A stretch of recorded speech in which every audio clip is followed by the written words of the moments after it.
Hey, what's going on, Who That Nation? It is yours truly, TJ Jones, the host of the State of the Saints podcast. Thank you for checking out the State of the Saints podcast. Thank you for allowing the State of the Saints podcast to be a part of your Tuesday morning. Good morning to everyone. Thank you so much for checking out the live. And if you're not checking it out live, still thank you. Really do appreciate it. On this edition, we're going to be talking about Saints safety Marcus Williams. Now, I think we all have had our opinion this season about Marcus Williams, but we're going to really focus in on the 4-year safety. Okay. I mean, Marcus Williams, the question of the day is, should the Saints consider benching safety Marcus Williams? I think this is a question that has rolled through the minds of many members of the Who Dat Nation. I'm pretty sure that one time or another, somebody has cursed at the television and it involved Marcus Williams. But I do have an announcement that I want to make on tomorrow's edition of the State of the Saints podcast at 3 p.m. Eastern, 2 Central. We will be having a special guest on the State of the Saints podcast. He's been on the State of the Saints podcast a couple of times from NewOrleansSaints.com. We have John DeShazer. John DeShazer will be back on the State of the Saints podcast, and I'm going to be asking him some questions, man, about the New Orleans Saints and getting his opinion about it, man. So for those that checked out the interviews I've done in the past with John DeShazer, you already know that he is a really open guy, especially when it comes to the Saints. And this is a guy that has been covering the Saints for quite some time. So he is in that locker room. He understands these players. He has relationships with these players. So we're going to be picking his brain, man, and getting his perspective about the New Orleans Saints. So on tomorrow, 3 p.m. Eastern, 2 p.m. Central Time, John DeShazer will be on the show. But let's go ahead and talk a little bit about Marcus Williams, okay? Let's talk about Marcus Williams because as some of you may know, for some of you that are close to the State of the Saints podcast, I work overnights now. I took on another job working overnights, and while I'm working, I'm always thinking about different topics, man. And this topic just rolled into my mind, and it had a lot to do with DJ Swearinger. DJ Swearinger, the safety of the New Orleans Saints. DJ Swearinger, if you follow his career, he's played with the Houston Texans. He played with the Redskins. He's played with the Cardinals, Raiders. But the thing about DJ Swearinger is one of those guys that is really good. The only problem is he's been hurt throughout his career. But what I don't understand is every time he plays in a game with the New Orleans Saints, he plays really well. Like DJ Swearinger is an enforcer. He is a guy that lowers the boom. I mean, if you don't believe me, go ask Chris Godwin in week 1. You know what I'm saying? He's the main reason why Chris Godwin has been in and out of the lineup throughout the past couple of weeks for the Tampa Bay Buccaneers, man. This guy is a guy you can line up at the linebacker and line up at safety. And I'm saying this because from week to week, it just seems like he's always a healthy scratch. And I'm scratching my head figuring out why. Okay, I don't understand why DJ Swearinger is not in the lineup. Maybe you can explain something to me. Maybe you all probably know why the defensive coordinator, Dennis Allen, Aaron Glenn don't want to use DJ Swearinger on a consistent basis. But I say that to say this. I feel like DJ Swearinger should start in the place of Marcus Williams. Now, Marcus Williams has really good ball skills. If the ball goes in his vicinity, he's going to pick the ball off. He has really good hands for a safety, no doubt about that. The problem is Marcus Williams is a liability when it comes to the tackling, and he's a liability in coverage, and he has been this way since the beginning of the season. And they can spare me that whole part about, people don't know what they're talking about. When they talk about the defense, they don't know what they're talking about. Spare me, all right? Spare me the comments about that, because all that is just pure ego. I know what I see from year to year. I see guys getting roasted and toasted, being out of position, always looking at each other, dazed and confused. And the media, shouts out to the guy, Nick Underhill, man, my guy. Nick Underhill asked the question. He said, why is it that guys that have been in this system as long as they have are constantly getting beaten coverage? And you know what Sean Payton's response was? Well, that's the $6 million question. And if you look at the Saints salary, who's making $6 million? It's Marcus freaking Williams. So I have to say this. Marcus Williams has been in this system for 4 years. Marcus Williams doesn't know anything except for a Saints defense. He knows no other coordinator other than Dennis Allen. This guy graduated from the University of Utah with a 4.0 grade point average, which tells me he's a really bright guy. So with that being said, I really don't understand a guy that graduates college at the age of 20, comes to the New Orleans Saints, bright as the day is right now, and for some apparent reason, always out of position. Now, I'm not one of those people that are still holding on to 2017. A lot of people are still mad about the Minneapolis Miracle, him whiffing and closing his eyes on the tackle. Look, I'm past that. All right, I'm past that. I have given Marcus Williams countless opportunities, and I have defended this guy on several occasions. But you have to look at this guy for what he is. As long as Marcus Williams is going to be in this system, he's going to have problems. I never thought that the Saints were going to bring him back. I do not believe that the New Orleans Saints are going to re-sign Marcus Williams. I went into the season, even before this season started, believing that, because the Saints, honestly, they just don't pay safeties. They don't. Like, I can't think of a safety that they actually paid. They didn't pay Kenny Vaccaro. They didn't pay Malcolm Jenkins. They didn't pay Von Bell. So they have a history of not paying safeties, right? So he's the next one in line. So bye-bye. And honestly, his production or lack thereof, is basically giving it ammunition. And he is basically taking himself out of a conversation about maybe the next team signing him to be one of those top safeties in the league. Pro Football Focus had him ranked as one of the top safeties in the NFL coming into this season. And he has regressed. And I can't understand why. But I know this. If the Saints want to win, if the Saints want to put themselves in a better position in the secondary, you put a veteran in like DJ Swearinger, a guy that's not scared to put his head in on a play, a guy that's not afraid to aggressively go for the football, and a guy that makes better decisions as of right now than Marcus Williams. It just is plain and simple as that, folks. Look, the Saints need to get away from this whole good old boy system. I was listening to First Take on last night while I was working. And one thing that I noticed, man, they were talking about the Dallas Cowboys, but I think that what they were saying actually makes sense when it comes to the New Orleans Saints. It was about Mike McCartney signing Mike Nolan as his defensive coordinator. And one thing that I didn't even realize, when Mike Nolan was the head coach of the San Francisco 49ers, do you know who his offensive coordinator was? That's right, Mike McCartney. So it was basically like him returning a favor. I'm saying that to say this.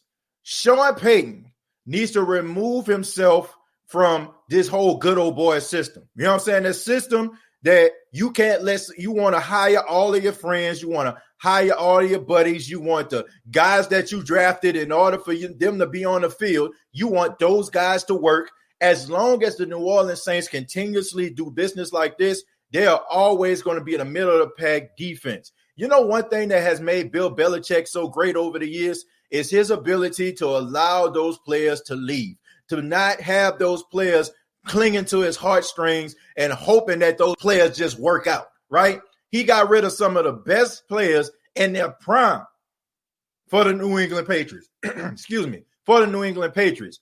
Sean Payton needs to follow that blueprint. He holds on to guys way too long. The Saints will never have an elite defense. You're hearing it right here on the State of the Saints podcast. The Saints will never have an elite defense as long as Dennis Allen is their defensive coordinator. Straight up. I don't care what anybody says. You can tell me anything you want to tell me. Dennis Allen is not a good defensive coordinator. Average at best. And as long as the Saints continuously hold on to this guy, they will never reach their full potential. And Sean Payton, he can go ahead and rest on his laurels, and he can just think that, I could just keep this guy. It really don't matter. You can believe that if you want to. But I know the New Orleans Saints fan base. I know them. We getting tired of watching the same thing happen year after year, game in, game out, year in, year out. The offense seems to find their stride, but the defense always struggling. And it always is the same side of the defense. It's always the same position. It's always the same skill positions. It is the same old song and dance. And as much as I like Marcus Williams, he is not in the best interest of the team as a starter right now. I don't care how well he knows the system. Stop holding on to these guys being lazy. I keep preaching this on the State of the Saints podcast. The only reason why these guys are still in the lineup is because the Saints coaching staff are lazy. And I'm calling it for what it is. I don't even care if I don't know if the Saints coaching staff watch the State of the Saints podcast. I can care less. But somebody needs to tell them that as long as they keep being lazy, they'll never reach their full potential. Aren't you sick and tired of watching teams that sucked over the years come and become a complete team before the Saints do? Seriously, folks, as trash as the 49ers were over the past 4 to 5 years post-Harbaugh, they come back with Kyle Shanahan. All of a sudden, they become a balanced team. Good defense, good offense. You see the Tampa Bay Buccaneers, what they're doing right now. Good defense, good offense. You look at the Los Angeles Rams, good defense, good offense. Why is it that the Saints, as good as they are, as elite of a quarterback as Drew Brees is, as solid of a running back that they done had, and Alvin Kamara and Mark Ingram over the years, and Latavius Murray, why is it that they can't have a balanced team? Why is it that we got to keep our lucky rabbit's foot in our four-leaf clover nearby, hoping and praying in the fourth quarter that the defense can make a stop? I'm sick of it, man. If they make a stop, I shouldn't be cheering and clapping like my son just did this morning when I asked him to touch his nose. You know what I'm saying? Like, I shouldn't have to feel like that, right? You know what I'm saying? I shouldn't have to wonder and feel and hope and pray that the defense going to make a stop. It should be consistent. I should be shocked when they don't make a play. I should be just as shocked at Drew Brees driving down the field in the fourth quarter that they don't convert or take a lead. I should be just as shocked defensively as I would with Drew Brees. It is sad, folks. It is sad. It is sad that we have subjected ourselves to having to clap, you know what I'm saying, like we clapping for a 4-year-old because the defense make a stop. This is ridiculous, folks. The definition of insanity is doing the same thing over and over again and expecting a different result. If you keep on parading the same players out here who don't have it, who ain't got it, if you keep on bringing these same guys out here, you're going to continuously have the same issues. And as long as Sean Payton wants to hold on to his friends, and we know this is true, because how long did he hold on to Joe Vitt and crew back in the day? How long? How long did he hold on to those guys before fans were like, man, bro, come on. Like, get these dudes up out of here. And even when he signed a defensive coordinator, he didn't even allow that defensive coordinator to try to get his guys. He didn't incorporate the defensive coordinator and sit down with him and be like, okay, so you're the defensive coordinator. Who would you like to bring in? Who you think would help and assist you to make a better defense? He still goes out here. He'll get a Greg Williams or a Rob Ryan, but he still get those same old usual suspects at the linebacker position, at the secondary position. Wants to keep these guys around. Get rid of the lightweight. Get rid of them. Get rid of the lightweight. It is a tough decision to make. Trust and believe. I know it's hard to get rid of that person that has been loyal to you, that has been devoted to you, that has held you down. But if they slowing you down, let them go. It's as simple as that. Let them go. It's getting ridiculous, folks. It's getting ridiculous. But what I'm saying about is with Marcus Williams, man, great ball skills, but we're having the same issues, man. We're having the same issues. And honestly, he seems like he's regressed. Maybe it's me, but it seems like he's regressed. And it's not a good look, man. It's not a good look for a guy to be as talented as he is. And you know the sad thing about it, folks? I'm going to be real with you. I'm going to be real. When Marcus Williams leaves the Saints and he goes to a credible team that's good on defense, let's just say, for example, he goes to the Rams. I guarantee you Marcus Williams will be a much better player than he is for the Saints. I guarantee you. It is going to tick you off when you see how good Marcus Williams is going to become. Just like it ticked us off when Malcolm Jenkins left the Saints, went to Philly, and became a much better version of himself. It's going to happen, folks. And you know why? Because the Rams understand, if this doesn't work, well, we got to get rid of this person. You know what I'm saying? Look how well the defense is playing. Look how well the defense of the Rams are playing, right? They let some of those guys go. They let go of the lightweight. They're willing to change some things around. They're willing to be aggressive in free agency. They're willing to make phone calls. But not the Saints. They just, I don't know, man. They're just steady trying to put a square peg into a round hole. What in the hell is going on? What the hell is going on? We have the same topics, the same frustrations every single year, Who Dat Nation. I'm serious. And we talk about the same stuff. We talk about Sean Payton's inability to run the football. We talk about the defense not being able to get off the field on third down. We talk about them not being able to get 3 and outs on opening drives. We talk about the secondary giving up big plays. We talk about them, them warranting flags all the time. This has been the same topic of conversation. Plug and play. I mean, honestly, take one guy out, put another guy in. It's the same issues, the same freaking issues, folks. I mean, this isn't nothing new. It's rinse and repeat. So what are you going to do? Like, seriously, what are you going to do? It's so many times you can just look at the players. You got to look at the coaching staff. But if the player's not getting it too, then you got to get them up out of here, man. You got to get them up out of here. Why is it that these guys that are really good not living up to their potential? Why is it that somebody like Marshawn Lattimore, who has all the ability in the world to be a shutdown corner, is not being a shutdown corner? How is it that a guy like C.J. Gardner-Johnson, who was playing really well last season in his rookie campaign, looks like a mere shell of himself out there getting roasted and toasted, playing a nickel? How is it that you continuously keep P.J. Williams on the team just because he can shoestring tackle better than some?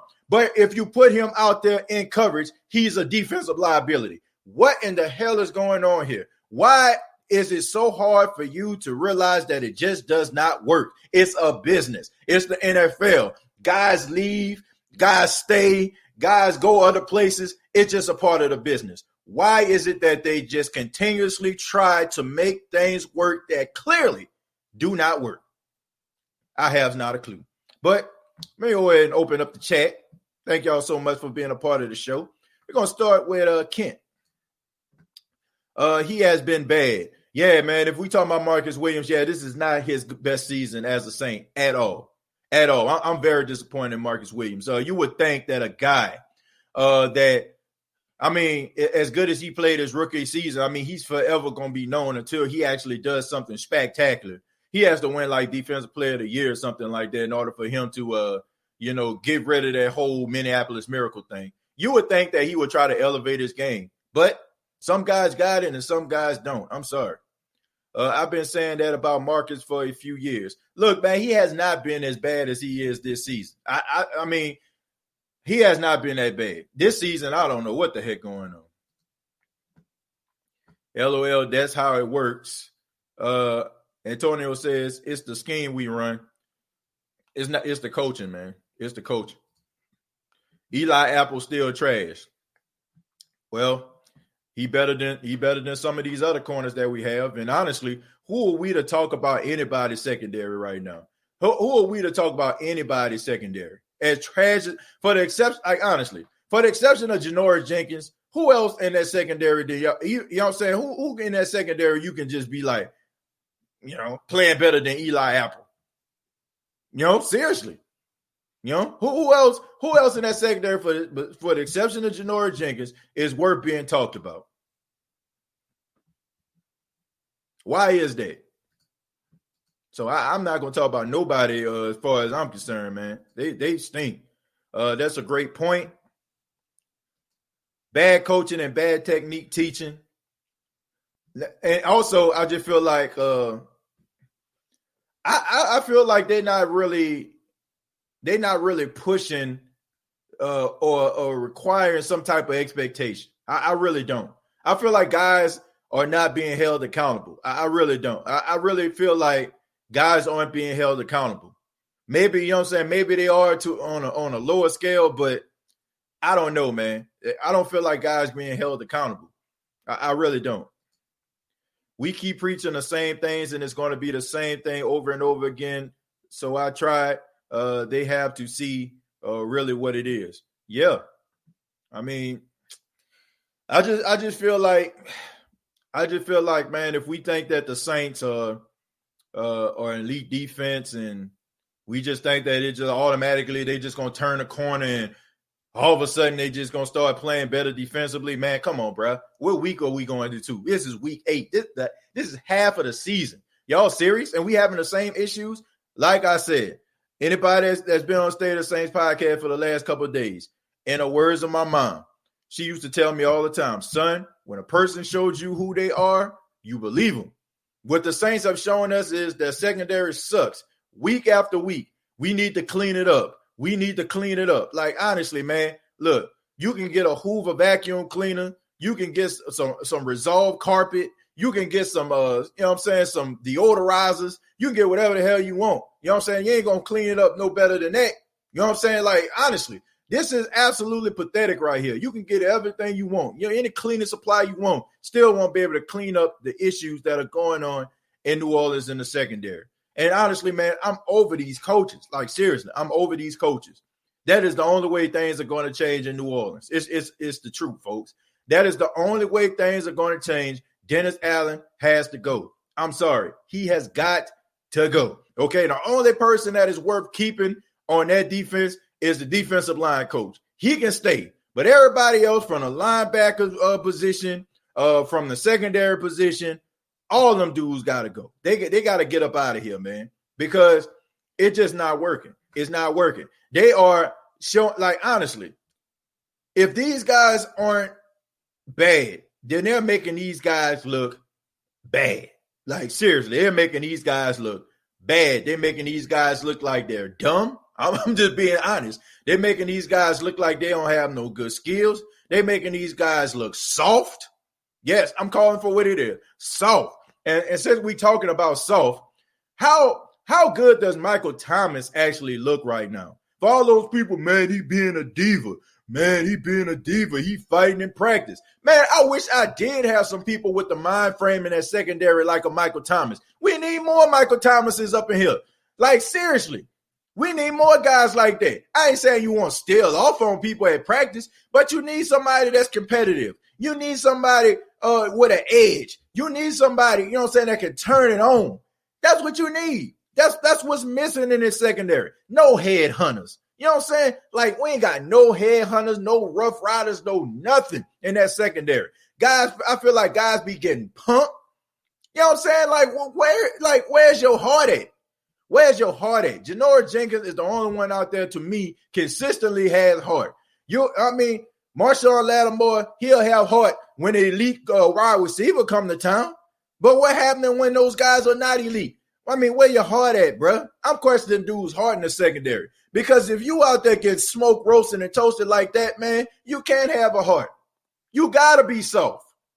Like, seriously, man, I do not want no choir boys on the Saints team. I don't, man. If guys doing stuff in the community, that's fantastic, man. But when you on the field, where's your heart? Where the rough riders at, man? Where the dudes that's getting in people's face? You know what I'm saying? Where them dudes at? Like, honestly, man, where's the dude that people fear? Like, nobody on the Saints defensive line, nobody fears. Not even Cam Jordan. Nobody on this defense, nobody fears at all. Why is that? Why is it, man? Why is it that we're still having the same issues? Where's the accountability at? Where's that? Y'all help me out with that. Where's the accountability, man? Where's that guy that says, man, I'm going to put it on me? You know what I'm saying? Follow me. Demario Davis probably the only one that you can make an argument for when it comes to that. Follow me. I don't see none of that in the secondary. Where that's at? Where is that at?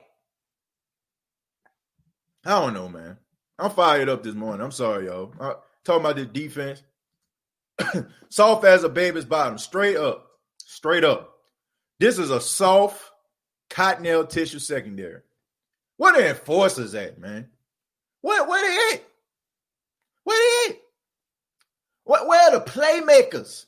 Where they at? I wouldn't even be, honestly, I swear to you, I wouldn't even be mad if a dude jumped in front of a coverage or something like that, or tried to make a play to be a risk taker. Where are the playmakers? Where they at? Where are the playmakers, man? Where's somebody that's not afraid to dive and jump in front of a pad? Where's a guy that'll go up there, you know what I'm saying, and when it's a wide receiver screen, you know what I'm saying, put the field guide in a dude? Where they at? Where they at, dude? Like, seriously, man, where they at, dude? Where they at, though? In the words of T.I., where they at? You know what I'm saying? Where they at?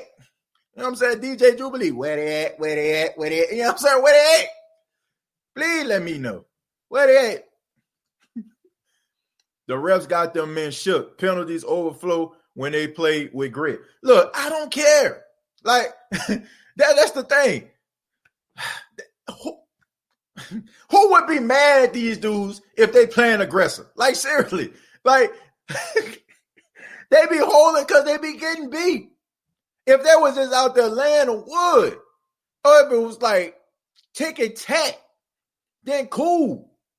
But seriously, man, where they at? Like, seriously, who would get mad at this secondary if these dudes was out here making plays?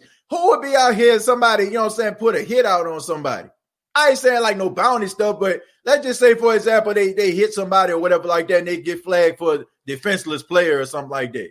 I ain't saying being dirty, but I'm just saying, like, let these people know you here. You know what I'm saying? Like, I don't think there was a coach that was mad at DJ Swearinger for that hit that he put on Chris Godwin. Because to me, that looked legal as I don't know what.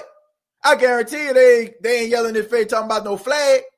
That's the type of rough riders that you need, man. You need them dudes, man. You come across the middle, man. You better know I'm here. You better know I'm here. Where they at, man? Where the playmakers at? Where the dogs at? Please tell me. Please tell me, man. Please tell me. That's all I want to know, yo. Excuses, man. Forget the refs. Exactly. We need to start asking ourselves this question, Who Dat Nation. Why is it that we are putting ourselves in a position for the referees to determine our fate? Why are we not looking at this? Why are we not looking at this, Who Dat Nation? Why is it that the games are so nip and tuck? Why is it that the games are so close? Are you telling me a team that for the last 3 years has had the best record in the NFL, are you telling me a team that has lost about 3 games in the last 7 years in October, are you telling me that this team is not good enough to impose their will on the opposition? Every game got to be close. Everything got to come down to the wire. Why is that, Who Dat Nation? Why is that? It's because the defense can't stop nobody. If the offense don't play well in a game, who can say, man, well, at least the defense, they're going to hold it down for us until the offense figure it out? Hell no. If the offense struggles, the defense going to, you know what I'm saying, and the defense struggling, come on, man. Like, let's look at the Chargers game. Look no further than that. The offense started off struggling. Justin Herbert went out there picking them boys apart, picking them boys, you know what I'm saying, like left and right, doing them boys dirty. All of a sudden, Drew Brees gets hot and gets them back in the game, forced overtime, and they win in overtime. But why are we in this position? Why are we in this position, Who Dat Nation? It's because the defense can't stop nobody. If the offense is not on, if Drew Brees is not playing at his best, if Alvin Kamara is not, you know what I'm saying, like making guys look foolish, then they ain't going to do nothing because we don't have a defense that can complement this offense. So we're always going to be playing catch up, or if we have a lead, it's going to be hard for us to keep it around. So Drew Brees got to keep on, you know what I'm saying, go toe to toe, you know what I'm saying, Apollo Creed, Rocky Balboa style. I take your hit, you take my hit. I punch you in the face, you punch me in the face. And hopefully, you know what I'm saying, I can stand up before you by the count of 10. It's because of this defense. And I'm tired of blaming the referees. Do I feel like the referees have it out for the Saints? Yes. But honestly, folks, If you're in an abusive relationship, man, if somebody is abusing you, talking to you, saying all kind of negative things to you, are you going, you know what I'm saying? Are you going to do something about it, or are you going to stay there and take it? If somebody keep treating you like garbage, are you going to sit around and just allow them to treat you like garbage? Now, if you're in that position, please leave. But for the most part, you're going to do something about it. You're going to say, excuse my friend, who the hell are you talking to? Who you think you can't do me like this? Take it out of their hands. The referees obviously have something against the Saints. I've said this on social media. I'm not backtracking that. But if you know somebody has it out for you, don't make it easy on them. If it was me, I'm trying to play defense better. I'm trying to get better technique. I'm trying to make sure that everybody in the NFL knows that I'm the best at my position, that we are the best team in the league, period. You want to try to take this game from me? Now I'm going to take it from y'all. And I'm going to make y'all sit on them whistles. I'm going to make y'all, you know what I'm saying, keep them whistles right there down by your stomach. That is what I'm going to do. Because I'm going to impose my will on the opposition. We're going to play good, solid football, and we're going to show you that we're better than the opposition. But as long as these games close, as long as they nip and tuck, you know what I'm saying, we just holding our fingers together, crossed like this, hoping that the defense make a stop, hoping that the referees just call it right down the middle. Like, give me a break, man. Give me a break. What are we doing here? What the hell are we doing? Are we expecting the referees to give us something these days? Obviously not. Obviously, it's not going to do it. They're not going to give us nothing. So take it from them. Take it out of their hands. Get your power. You know what I'm saying? Get your power back. Don't give them nothing. I'd be interested in a trade for Griffin. We need more pass rushers. Yeah, absolutely. I definitely would be calling up Everson Griffin. Look, I don't feel like nothing has changed. Honestly, I don't feel like nothing has changed between, the beginning of the season and now. If you was going that hard to try to get Jadeveon Clowney, you need to have that same energy about Everson Griffin. Okay? To me, Everson Griffin still has something left in the tank. So, might want to make that phone call. And all you got to do is give up $6 million. Last time I checked, they still got about $10 million on the book. So, why? You know what I'm saying? Like, go ahead and use that money. Thanks, Saints buyers before deadline. They need to be. They need to do something. It's been the same thing for Drew career in New Orleans. No defense. Yep.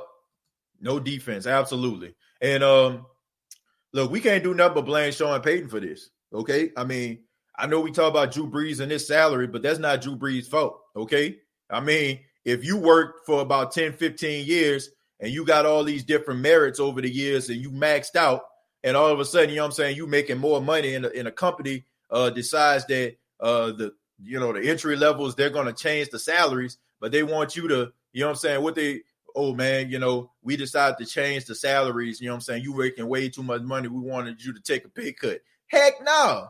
You're going to be like, nah, man, I've been here all this time. I earned mine. So that's not his fault, okay? Sean Payton, Mickey Loomis should have put themselves in position rather than, once again, holding on to old scouting coaches that was bringing in straight trash up in here. You know what I'm saying? The defensive coordinators that they had over the years, keeping them guys around too long. Skill coaches, keeping them around too long.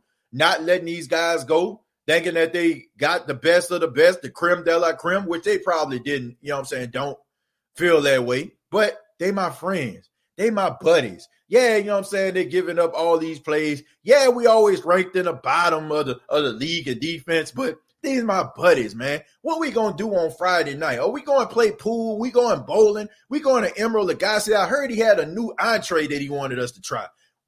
Get the hell out of here, okay? You know what I'm saying? Like, I love my friends, man. Shouts out to all my buddies. I've been rolling with these dudes since my sophomore year of college. But one thing I would not do, like, I wouldn't want to hire my friends. And if I, you know what I'm saying? Because I wouldn't want to hire my friends because I know there's a possibility that if they're not doing their job, I might have to have a conversation with them. And a conversation may not be good. And it might end up jeopardizing our friendship. But what kind of friendship do we have if I can't be blatantly honest with you? You know, if I'm cool with Dennis Allen, and he, it is a crazy thing. he was your special. I mean, he was your secondaries coach during the Super Bowl during the Super Bowl run, right? Like, obviously, this guy knows that this defense is not doing well. So if I come to you and say, man, you know what, Dennis, this ain't working out, man. You know what I'm saying? I thought that we'll be at this particular point, but we not.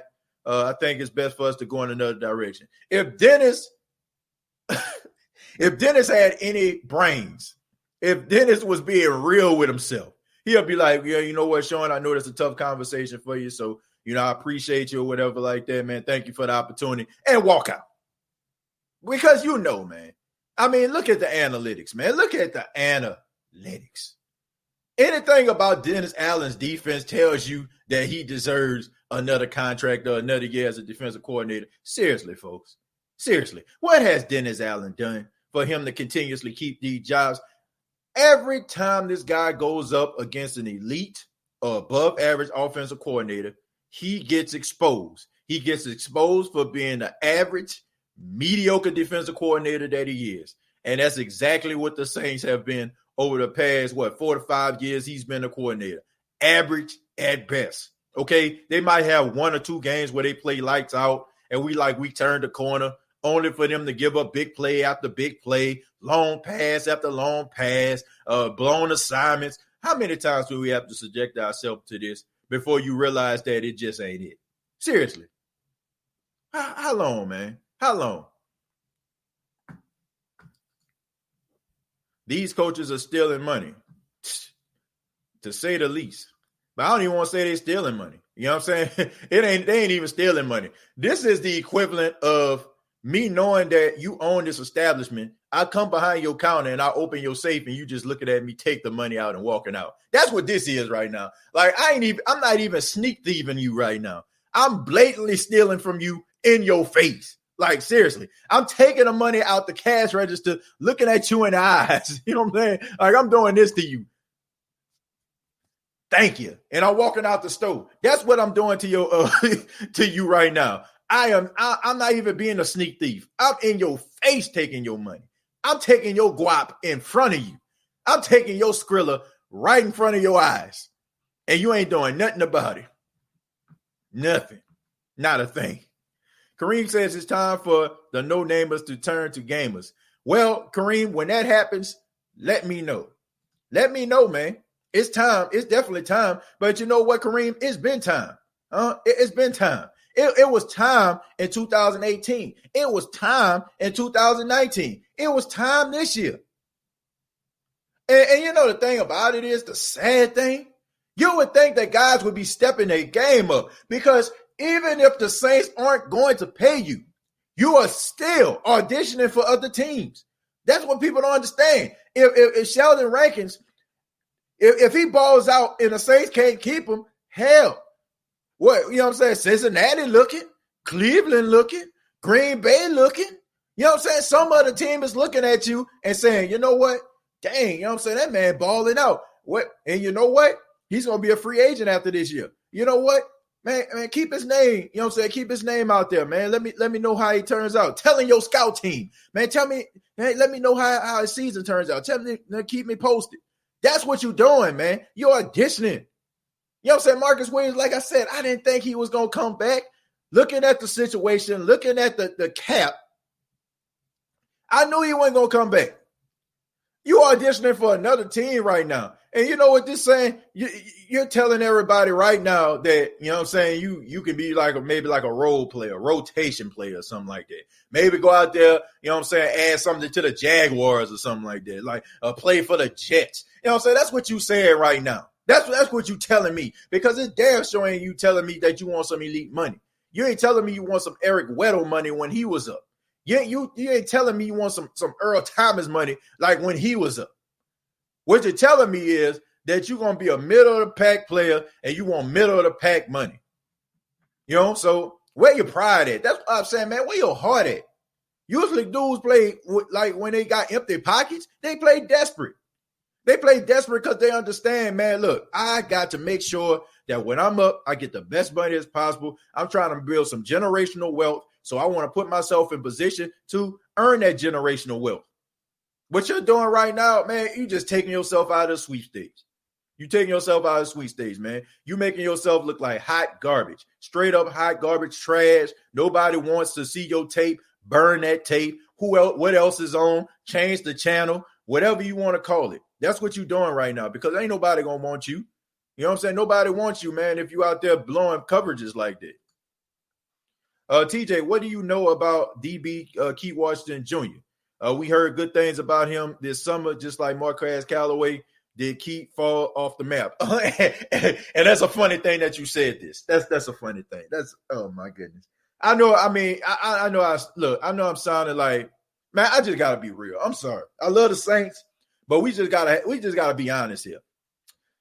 VB, you just put something on my mind. Michael Thomas was hurt, right? You know what I'm saying? Marquez Callaway was in a lineup. Can somebody please tell me how many passes were thrown the way of Marquez Callaway when Michael Thomas was hurt and Emmanuel Sanders was on the field? I can tell you 3. 3 passes, 4 targets, right? You know what I'm saying? He caught 3 passes. He was getting a pass a game. Michael Thomas goes out. Emmanuel Sanders goes out. Who led the team in catches that day? Marquez Callaway. You know what that's telling me, Who Dat Nation? If it wasn't for Michael Thomas and Emmanuel Sanders getting hurt, we would never have known how promising Marquez Callaway was. We wouldn't have known. We wouldn't have known how good this guy can be or how he has potential. We wouldn't have. We would have continuously singing his name from the rooftops, Marquez, Marquez, Marquez. And the guy went out there, 8 catches, 75 yards. We wouldn't have never have known that. That is what I've been preaching, Who Dat Nation. That is why I said these guys, hold on to these guys. They put these dudes on the field. They put these dudes on the field because they are lazy.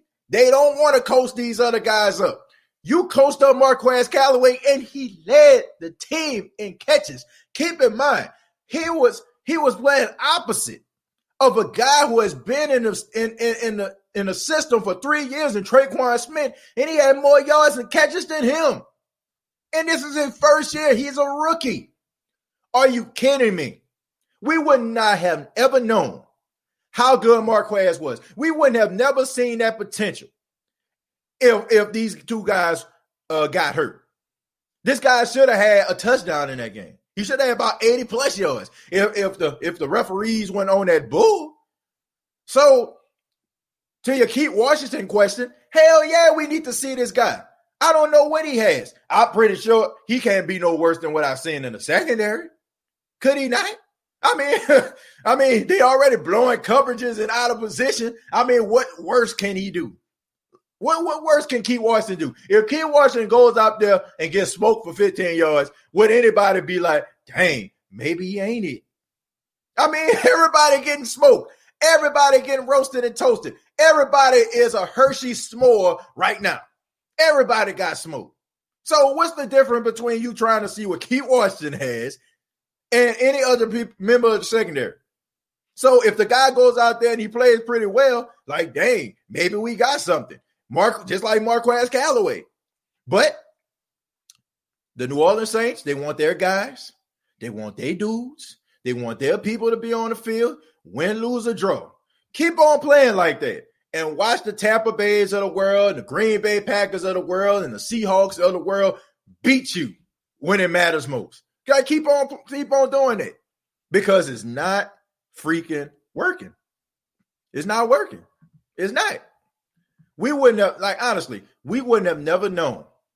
We wouldn't have never known how good Callaway was. We wouldn't even have known if Deontay Harris can run a dig route. We wouldn't even knew it.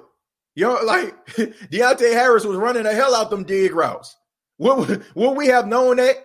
Would Deontay Harris would have scored his first touchdown in his career if those two guys were playing? Hell no. So you had, like, think about this, Who Dat Nation.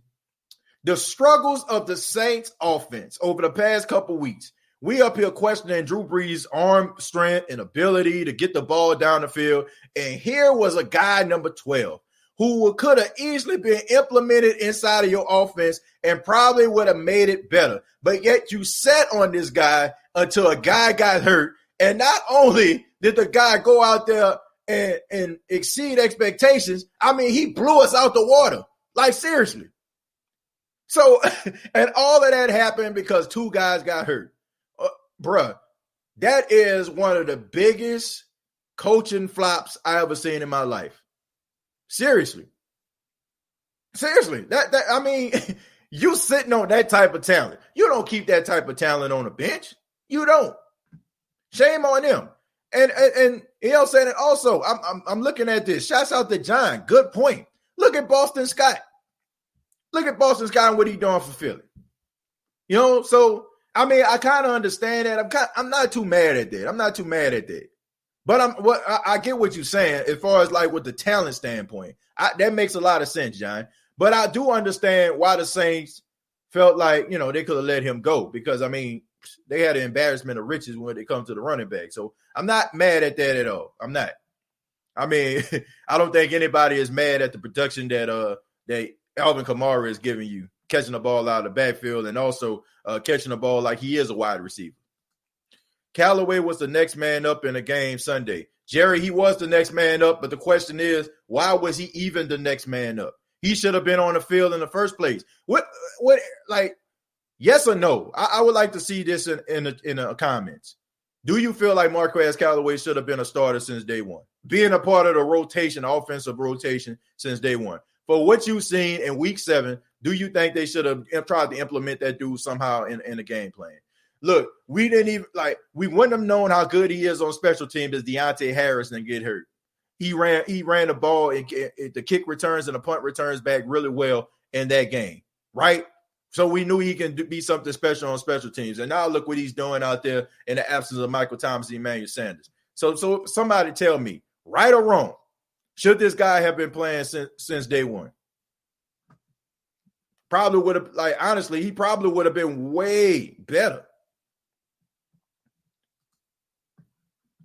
We ready for y'all week 9. I don't know. Are you saying, is that a Buccaneers fan? Oh, okay. Man, look, no disrespect to the Tampa Bay Buccaneers fan, but my only question is, man, where the hell y'all been at all this time? Y'all coming out the trees right now, and you know, I don't understand it. Like, I would see Falcon fans on here. I would see Carolina Panthers fans come across here, but I ain't see no Tampa Bay fans. Now all of a sudden, y'all winning and y'all getting a majority of the news, the news stories and stuff like that because of Tom Brady. And all of a sudden, y'all want to talk about like y'all been cold this whole time. Like, come on, man, give me a break. Like, even if Tampa end up winning the division, like y'all still got to play catch up. Y'all haven't been in it. Like the Tampa Bay Buccaneers haven't been nothing for over a decade. Do people understand this? Like, the last time these guys, I want people to understand this. While Tampa, you know what I'm saying, coming in and trying to infiltrate groups and talk about the Saints and we ready, I want people to understand this. The Tampa Bay Buccaneers have not made the playoffs since the Bush administration. Do y'all understand that? They have not made the playoffs since the Bush administration. Obama has been president twice, and now Trump is the president. And now we're about to transition, you know what I'm saying, to another election. Y'all have not been to the playoff since George W. Bush Jr. was president. But yet y'all still want to come on these shows, come in these groups, like y'all running us out like T.I. What the hell is going on here, man? Seriously, I'm happy for you. Like, seriously, man. It's all, like, honestly, it's all fun and games. It's just friendly rivalries. I like when teams that have been down get up. But come on, man. I understand your optimism. I understand your happiness. But come on, man. Like, seriously, y'all have not done a damn thing since George W. Bush, since George Herbert Walker Bush Jr. was president. So please, for the love of all things holy, stop coming to these groups like y'all been running a show. Y'all looking really bad. Y'all acting as if Tom Brady won these 6 championships with y'all. Y'all acting as if Gronk won these championships with y'all. Y'all using a team, y'all using a quarterback that's already established, that's already cemented himself as arguably the greatest of all time. And now y'all think what y'all think y'all guilty by association? Give me a break, man. Like, I'm glad that y'all ready. I'm glad that y'all ready for the Saints. But at the end of the day, the Saints are going to beat y'all. It's just as simple as that. I'm sorry. The Saints are going to, like, I mean, maybe somebody may run this back, but I got confidence in my team. The Saints going to beat the Tampa Bay Buccaneers. And as the game get close, I'll tell you why. And you know the logic of the Tampa Bay Buccaneers, while we're talking about this, their logic is they beat Green Bay and they beat the Raiders, 2 teams that the Saints lost to, and they beat them by a certain amount of points, so they just automatically going to beat us. It's about schemes, man. And not to mention, y'all playing the same division as the Saints.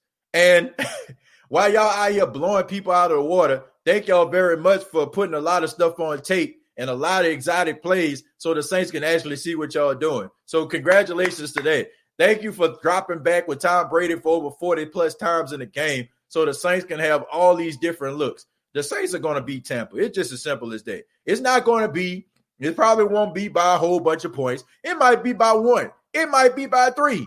Who knows? But all I know is the Saints are built different than the Tampa Bay Buccaneers. The Saints are a different breed. I mean, look at the Chargers game. Look at the game this past week against the Carolina Panthers. People won't sing Tom Brady's praises and hail to the chief and all that kind of stuff. They won't do all that with Tom Brady, but they fail to look at the fact that Drew Brees went into New Orleans and beat a Carolina Panthers team with no star receivers, guys from the practice squad, and Alvin Kamara. That's who that dude went and beat the Carolina Panthers with. So miss me with that stuff about who y'all beat. The Saints are going to beat Tampa Bay because they built different. Tampa ain't ready for this. I've heard this all the time. We seen it with the Los Angeles Rams. We seen it with the 49ers to a certain extent, even though the Saints lost that game.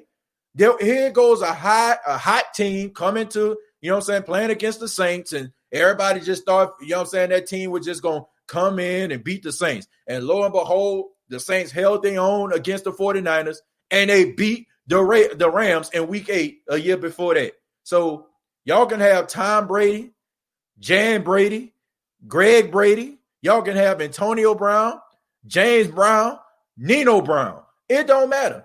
The Saints are built different. Sorry. It is what it is. It is what it is, man. They look good. Don't get me wrong. But the Saints are built different. I'm just being honest. The Saints are built different. Definitely ain't no Super Bowl contender. I'm not gonna say they're not a Super Bowl contender. I ain't gonna say that. I'm not gonna say that. I'm not gonna say they're not a Super Bowl contender. What I'm saying is the Saints can beat them. And that's not even me being a homer. The Saints are built different. Like, do they think like the Saints are like, I don't know. The Saints just built different. You're not gonna blow out the Saints. You ain't like you're not gonna blow them out. Like if they beat the Saints, it's going to be close. It's going to be like last possession. You're not going to beat the Saints. That's one thing you can say about the Saints. If the Saints lose, the game going to be close. Like, they not going to give you nothing. They not going to give you nothing. Seriously. If you play the Saints, you're going to know you played the Saints. And especially, like, that's the one thing. That's one thing that frustrates us. And I want Tampa Bay fans to understand that too. The thing that frustrates us as Saints fans is not when the Saints play teams that's elite. They ball the hell out. It's the teams that when they not considered elite, that's when they go out there and they lay an egg. Like, think about this, man. Think about all the games the Saints have played over the years. A team has come into town, a team that's supposed to be a tough out. Man, Buccaneers, they not ready, man. They not ready. You know what I'm saying? They not ready. I'm sorry. Like, just call me a homer, and I will die on the sword. I will, you know what I'm saying? I will lay on the sword for the Saints. I'm saying that the Saints gonna beat the Buccaneers, and I love it. I'm embracing this. I'm embracing. I want the media keep talking about Tampa, keep gassing up this fan base, so the pain can hurt even worse when they realize that the Saints are just built different. Please keep talking about it. Please, please, please continue to talk about how great Brady is. Keep on talking about how Gronk looked like he back. Please keep talking about him because it's going to feel so good when they lose. So good. So good when they lose, man. I'm serious. Like, like these Tampa Bay Buccaneers fans, they need a reality check. You know, some things you just can't buy. You can't buy it. There's like, you can't buy it. And you know what I'm saying? That goes to show you how, and think about this, and then we're going to move on. We start talking, and then we're going to move on. Think about this, folks. Tampa is putting all this weaponry together, right? Getting all these running backs, paying for all these wide receivers and stuff like that. They doing all this to catch the Saints. Do y'all see the Saints going out here making all these desperate moves and trying to sign this guy and that guy? No. You know why? Because the Saints already know, man. The Saints know that the Tampa Bay Buccaneers are chasing them. They're not chasing the Buccaneers at all. Okay? They not. And I'll just leave it at that. They trying to beat us. We not trying to beat them. And oh yeah, we already beat them. And we beat them pretty. I mean, honestly, they took back a touchdown by Alvin Kamara, right? They took back that touchdown. Let's keep that in mind. So we kicked their ass pretty well. So I don't know what they're talking about. I really don't. Oh, it was week 1. Oh, he didn't have no chemistry with the players. He didn't have no chemistry with the receivers. Did Drew Brees really have chemistry with Marquez Callaway? Did he have any type of chemistry with Deontay Harris as being one of his primary receivers? Knock it off with that, man. But the Saints still went out there and they balled out. So miss me with that, man. Miss me with that. I was really pulling for Williams, especially after the Minneapolis Miracle, but it's painfully clear he is a liability. Yeah, he definitely is. He definitely is right now. He is here come my boy DJ. TJ, you missing what makes the team great. Y'all team not great, DJ. You know what I'm saying? I'm serious. Y'all not a great football team. I'm sorry. All y'all are is a collection of all pros and y'all trying to chase the Saints. Y'all not structured and y'all not built like Tampa not built, man. Tampa is built to win football games. Like, I question if they back against the wall and somebody really applying pressure to them. Seriously. And it's only a matter of time. It's only a matter of time before the bottom drops. I'm serious. It's only a matter of time before the bottom drops. I would put the Saints squad up against Tampa squad any day. I'm serious. Like, the Saints are better than Tampa. You know what I'm saying? The Saints are better than Tampa, straight up. The Tampa Bay Buccaneers got a good defense, but what did they get them against the Saints, you know what I'm saying, in week 1? What did it get them? A loss, a L, straight up. And I think we're missing a very important part here, DJ. Sean Payton is just a better coach than Bruce Arians. And, you know what I'm saying, like, no disrespect to Ty Bowles, but Ty Bowles has never beaten a Sean Payton offense. When he was the head coach of the Jets, when he was offensive coordinator of Cardinals, he has never beaten Sean Payton. You know what I'm saying? In a battle of wits. And I just feel like when the game is on the line, Bruce Arians is going to put Tom Brady in a position and his offense in a position to make a mistake. It's just the truth. Think about this. Like, think about how he's approaching the whole Antonio Brown situation. Think about how he approached. This is my team. This ain't Tom Brady's team. This is my team. Antonio Brown bet not say nothing. Okay, seriously. That's like, you want to know why I feel like that's what's y'all downfall? Bruce Arians is y'all downfall, and it's only a matter of time.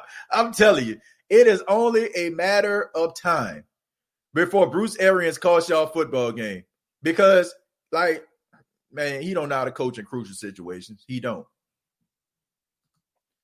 Tampa Bay will win the division. Tom Brady has too many weapons around him now. And what that mean? Let's see.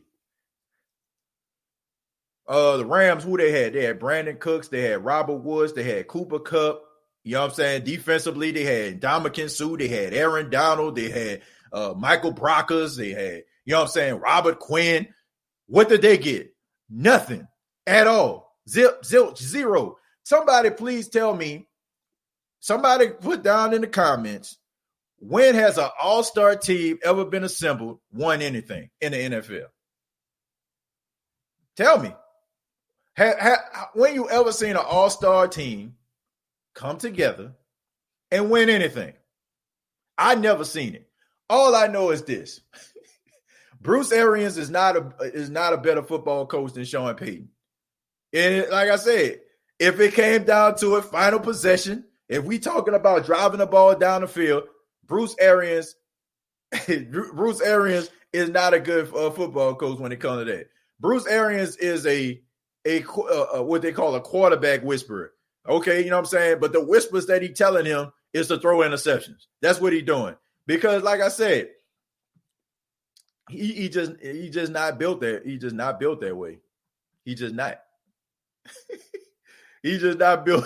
Like I'm telling you, if Tampa is not going anywhere with Bruce Arians as their coach, it's only a matter of time before he screw y'all over. Only the Yankees in baseball. Can we acknowledge that the Saints DBs are talented? If so, does Dennis Allen need to do to get them to play up to their potential? Quit. Quit. That's what he needs to do. Quit. Throwing the towel is over with. Done. Finito. Kaput. Shouts out to my boy DJ, man. He says, he said we linking up next week. Hey, I'll be serious with y'all, man. I'm just doing this because I know I'm messing with him. I know I'm messing with him, man. I'm just messing. That's my guy, man. Shouts out to DJ, man. I gotta mess with him, though. I gotta mess with my guy, man. That's my guy right there, man. Y'all check DJ out, man. MC Southbird's NFL. My boy Mike Ricks, man. And I knew as soon as I started talking about Tampa, I knew he was gonna show up. Oh man, that's my guy though, man. Rika says, "So who gonna guard AB in the slot?" Honest question. No, I don't know. That's gonna be a tough one, but we'll figure it out, man. We'll figure it out. If Lattimore don't play nobody, he Mike Evans lights out. Yeah. He just he lived to make that guy's life miserable. He lives for that. Who's gonna guard AB from himself? Good point, Ben. Good point. Honestly, I got this team going 12-4. What do you think? 11-5. I got them going 11-5. Look, I'm like I said, I don't mind eating crow when it comes to my squad, man. You know what I'm saying? I'm saying they're gonna beat Tampa. So if somebody come back and be saying, man, talk stuff, nah, I will gladly eat that crow for my squad. I'm sorry. Would you make any moves at the trade deadline? Big fan of the show, by the way. Papa, thank you very much, man. Appreciate that. Wow, I'm humbled by that comment, man. Thank you. It's always crazy, you know what I'm saying, when people, you know, man, say stuff like that. But do I think they need to make any trades by the deadline? The only thing I can see them doing, if they can get Everson Griffin from Dallas, I wouldn't mind that. So that's probably the only move that I would make, getting another pass rush up in here. I mean, you could get somebody from the secondary. I don't know, but I don't know, man. I don't know how much better they can get at this point. I really don't. Not worried about AB. Yes, AB going to have 200 yards and 3 touchdowns if CJ Gardner-Johnson guards him. Yeah, they're going to have to do something, man. Like for real, I think he's the only person that demands double coverage to me. You know what I'm saying? Like, he's the only person that demands, you know what I'm saying, double coverage. I feel like Chris Godwin, as good as he is, I feel like you can man him. Mike Evans, I feel like you can man him.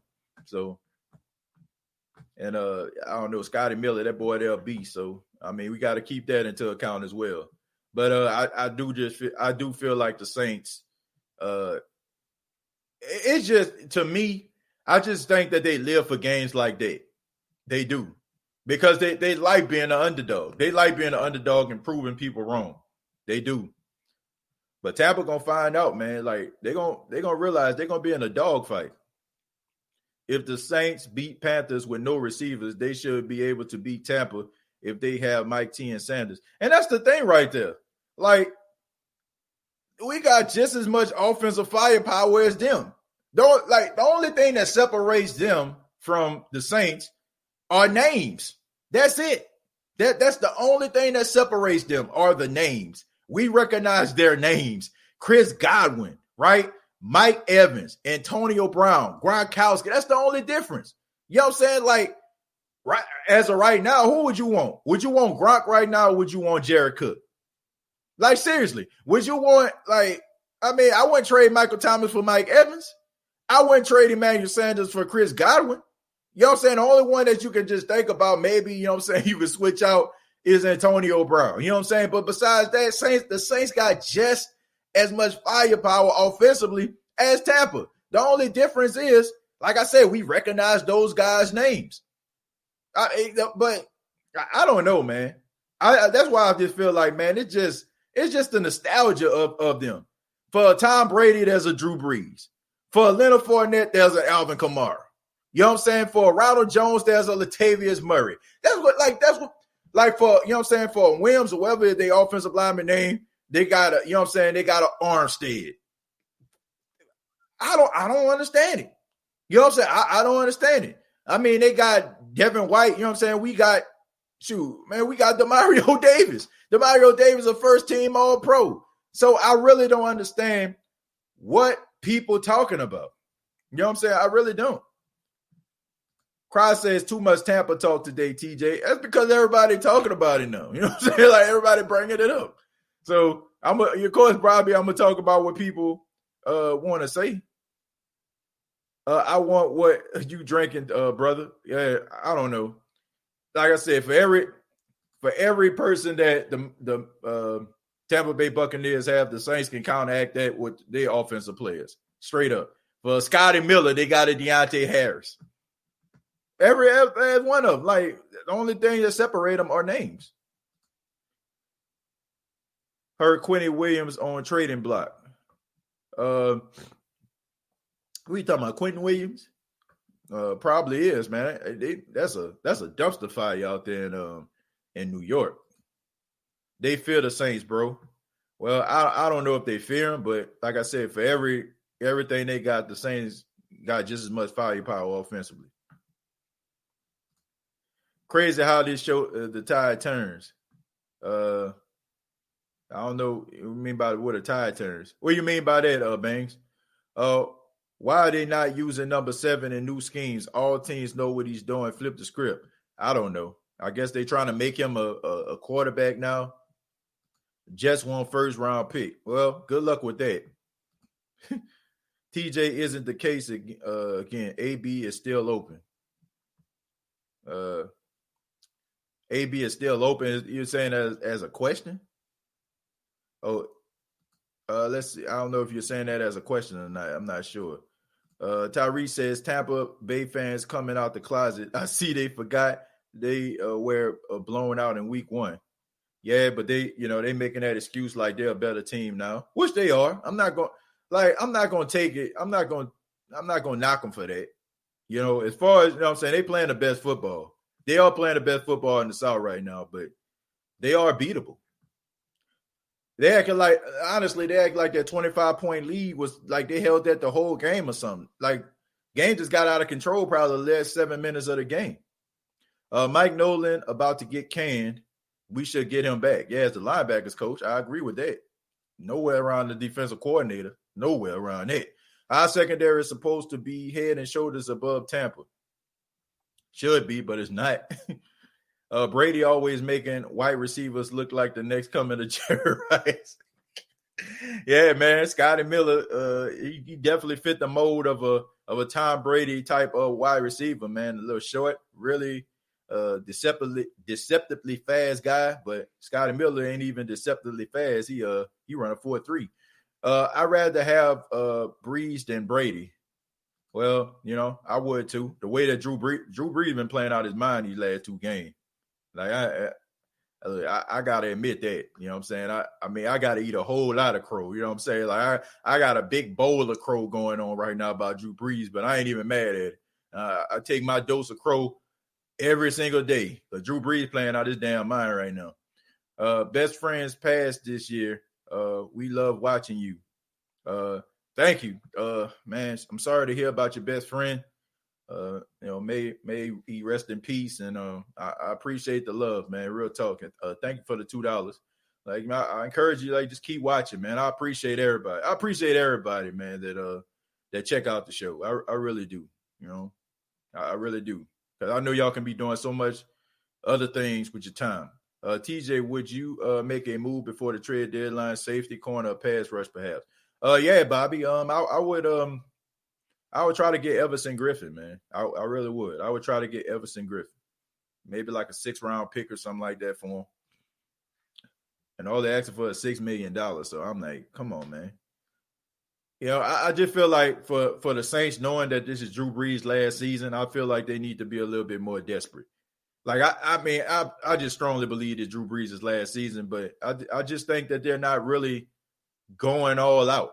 Like, they're not really being as aggressive as I thought they would, knowing that this was Drew Brees' last season. TJ, I have a hardcore question for you, bro. By the way, how long do you think TJ is going to happen with Antonio Brown's attitude before he ruins Tampa? I really want to know what you think. Ramsey, shouts out to you, man. And if this is the Ramsey that called up yesterday, I really do appreciate it, my brother. I don't know, man. I think he probably gonna act right this time, because I know he understands that this is his last chance. So I don't think that he's gonna be a distraction. I don't. As long as he stays on social media, he should be fine. The case against his trainer. What case against who trainer? Reggie, I'm sorry, man. I didn't get that comment. I'm not sure who you're referring to, so I apologize. We should go all out to get Stephon Gilmore also. Yeah, well, anybody on the New England team is open for trade. But I think the Saints do need to get aggressive. They need to get aggressive with the play calling, get aggressive in the front office. Like, this is Drew Brees' last run, man. So I don't understand, like, why everybody I just feel like everybody just needs to step their game up. Like, they know this Drew last season. They know it is. The way that Drew been playing, you know what I'm saying? Like, the drop off one game, you know what I'm saying? Then balling out the next game, you know what I'm saying? They know. He knows. And I'm pretty sure they had that conversation. And if he contemplating and thinking about retirement in the offseason, trust and believe, he really don't have that much time left. So, like, get aggressive. Even if he does decide, like, if he was to come back and serve his 2 years, right? You know what I'm saying? Serve his, 2-year contract. Why not make this team, as close to perfect as you can? If you actually pay attention, notice how many teams in are many Saints, but you can't buy a Super Bowl. Let me see. If you actually pay attention, notice how many teams in are many Saints. Yeah. Man, I don't think you can buy no Super Bowl. I'm sorry. I haven't seen that yet. I haven't seen it yet. Any trades for our defense? Man, I don't know. Not right now. We're going to get to the bottom of it, man. I don't know if some of y'all probably know, but I already mentioned it. John DeShazier going to be on the show on tomorrow. He's going to be on 3 p.m. Eastern, 2 Central. So y'all check it out, man. I'll be asking him some questions about that. Mike, thank you very much for the $5. He says, TJ, not sure how I found your podcast, but I truly appreciate the time and consistency you put in for our squad. Man, absolutely, man. Thank you, Mike, for the $5, and I appreciate the comments. Man, I've been doing the State of the Saints podcast. We're going into our 3rd season. Man, I love the Saints. You know what I'm saying? For those that don't know, I was born and raised in New Orleans. Been following the Saints since I was about 4 years old. So I say about 1990. And I fell in love with her because of my grandmother, man. Shouts out to my grandmother. I know she's probably watching this right now. She watches all my episodes. I love you.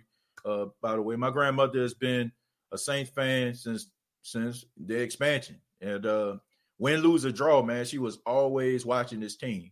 My grandfather was a minister, so, we had church every Sunday. But after church, man, my grandmother was hightailing it home. My grandfather had to find a way to get to the house because he liked to talk after church. And it's very weird, man, because my grandmother is a huge football fan, but my grandfather's not. Like, my grandfather don't really like football. He don't understand, like, the whole, snapping the ball, running the ball 1 yard. He'll, like, if they had explosive plays every game, he said he'll watch it all the time. But yeah, it's because of my grandmother, man. I love the Saints, man. And my big brother EJ, who's been on the show a couple of times, man, he played a huge role in that. My love for sports. So I appreciate y'all, man. This is a real show. It's an interactive show. I'm not one of those people that just, just want to read your comments because you donate to the show. If you donate to the State of the Saints, like I always say, I appreciate it. But it's not about that, man. I just want people's voice to be heard. I take a lot of pride that I know some of, the familiar names that come across my screen and the people that actually called the show, like my guy Chemo, the OG of the State of St. Jared Poor, my guy Bobby, who always sending me messages of inspiration. You know what I'm saying? So many other people, Josh and Jesus, my guy. Iceman T, who comes on a lot.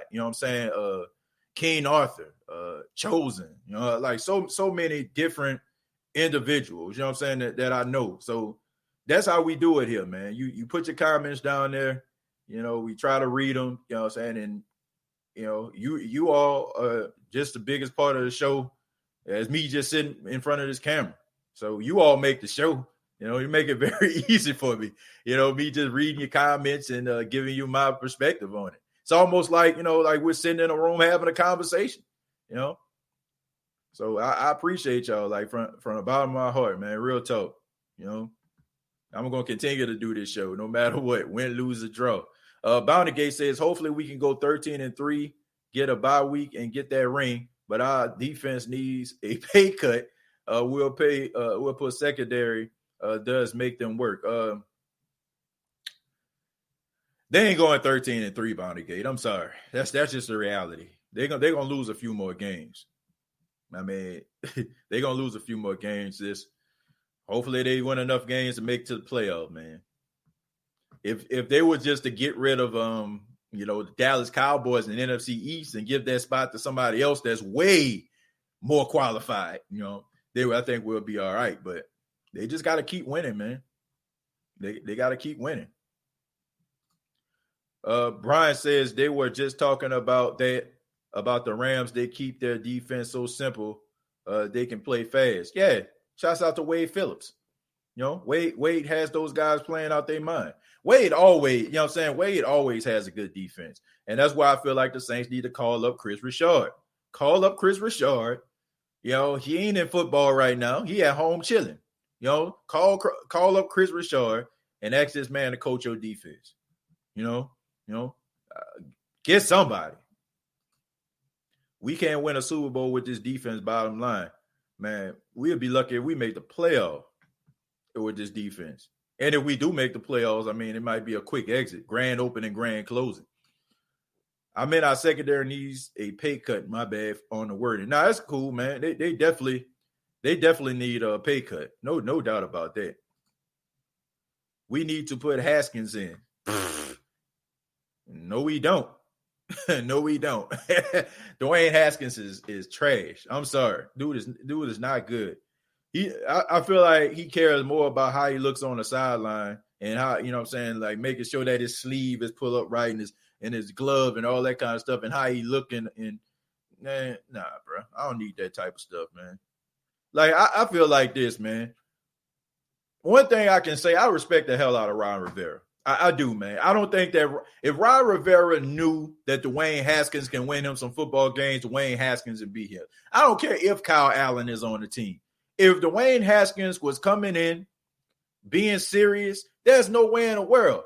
There's no way in the world that he would allow this dude to get benched. I'm not buying into that whole, you know what I'm saying? Like, we like to make things about race and all that kind of stuff, but everything ain't always on that scale. Well, first off, why would a Hispanic coach, you know what I'm saying, be prejudiced against an African-American quarterback? I mean, two minorities, but I digress. I think it's just about the X's and the O's. And I don't think that Dwayne Haskins takes it serious. I don't. I really don't. I have not seen a jump from the time where he was a rookie to the time now. And the fact that you have to contemplate if the guy should hit the field, he should have like some qualities he possessed that you can be like, okay, you know what I'm saying? I think we got something here. We can build around that. But I don't know, man. He makes it so easy for a coach to be like, nah, that ain't it. So I don't think I'm not buying into all that, man. We'd like to, you know, make everything about race sometimes. You know, sometimes they are, you know what I'm saying, but not in this case. Not at all. I see exactly what everybody else sees. Blacks mixed with black. George Zimmerman was Hispanic. What's your point? I don't understand what the George Zimmerman thing was with that. I don't know. I don't know how we I hope that we're not comparing a guy who gunned down a black 17-year-old kid over a black quarterback starting in the league. Like that, that's like night and day, man. Next question. Haskins is a bum. Kyle Allen better. The media is just delusional. We have Patty Mahomes, Deshaun Watson, Russell, I guess you mean Russell Wilson, and Kyler Murray represent minorities. Yeah, man, I don't want to make this thing about, you know, race and all that kind of stuff, man. I really don't, you know, but in that case, I just don't feel like it was because of him being black. All our struggles are coming early. We should be solid come postseason. That's a good way of looking at it, Banks, but I don't know, man. I don't know. The Bears haven't looked good in any game they played this year. Look, nope, I'm not doing it. I'm not taking a bait. They need to take the Bears serious, man. Look, they need to take them serious. I'm not buying it. I'm not buying it, man. The Bears can beat the Saints. The Saints better take those guys serious. The Rams look like a serious playoff threat yesterday. Yeah, because the Rams are a serious playoff threat. They always are. Always have been.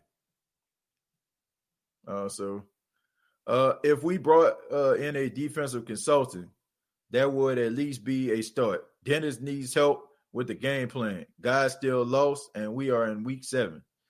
Yeah, I mean, I just think that you just need to go with your guy right here and then blow the whole thing up. I'm going to read a few more, and then we're going to get up out of here, folks. Been fun, man. Let's go with Papa. Papa says, should we regret not keeping Teddy 2 gloves over Taysom Hill? No, because Drew Brees came back, and most likely you wouldn't have kept Teddy anyway.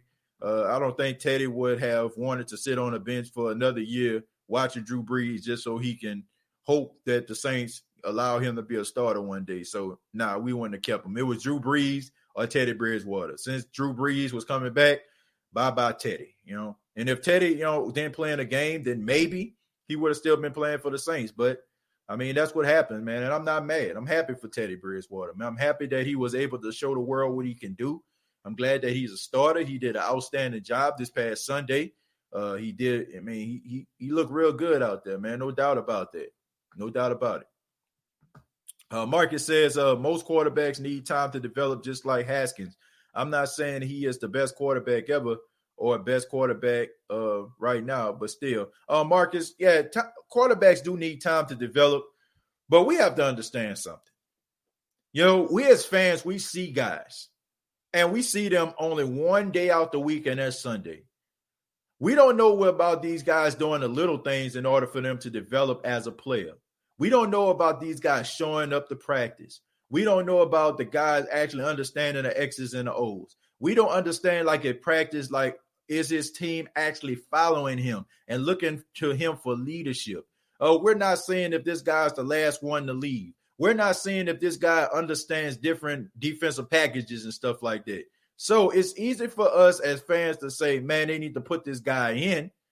But we don't see the little things that lead up to teams making that decision. And I must say, man, when I watch Dwayne Haskins, and I watched him on quite a few occasions, I'm not seeing development. I'm not seeing good decision making. I'm not seeing a guy that's making the right reads on a consistent basis. I'm not. And we can say, oh, it's because, they changed up their coordinators, they changed up their teams. But at the same time, you want to see something out of that quarterback that you feel like you can build on. And I'm just being real. I don't see anything a team can build around when it comes to Dwayne Haskins. I don't. I've seen this guy play. I've seen how he willed and dealt. I'm just not buying it. I'm just not, man. He needs to sit down, man, and hopefully, get like a great offensive minded coach, to be able to help him develop, because right now, I must say, man, he in Geno Smith territory right now. You know what I'm saying? Like, to me. Wayne says, what up, TJ? Who that family members? And we're going to finish that up with my guy Bobby says, I'd hate Dallas to draft Fields. I don't think the Cowboys are going to draft Fields. Most likely, I can see them drafting Trevor Lawrence because of the star power. Like, we all know that the Dallas Cowboys are about big time. They're about bright lights. They're about beautiful cheerleaders. They're about the pageantry, the splendor. So if Trevor Lawrence is available and they can get him, they're going to get Trevor Lawrence. And I mean, and if they do, then it's bye-bye Dak Prescott. But might be the answer to a lot of teams' questions. I mean, a lot of team problems with Dak. You know what I'm saying? I can see Dak going to Chicago because I don't see Nick Foles or Mitchell Trubisky being there. Or need I say that Dak Prescott can end up in New Orleans? I mean, stranger things have happened. We all know that Dak Prescott is much better than people give him credit for, because look at the Cowboys since he's gone, right? So anybody that's out here questioning Dak Prescott, saying that man can't ball and he sucked, I've seen that a couple times when I mentioned Dallas Cowboys. I think a lot of people, just like me when it comes to Drew Brees, need to be eating some crow, because Dak Prescott is a lot better than we give him credit for. So no doubt about that. But I want to say thank you all very much for checking out the State of the Saints podcast. I really do appreciate it. Thank you for spending your Tuesday morning with yours truly. And for those that are new, please subscribe to the YouTube channel, youtube.com. Search The State of the Saints podcast. On Facebook, facebook.com. Search The State of the Saints podcast. Previous episodes are available on iTunes, Spotify, iHeartRadio, and Anchor FM. Enjoy the rest of your day. And like always, all I got to say is, who dat?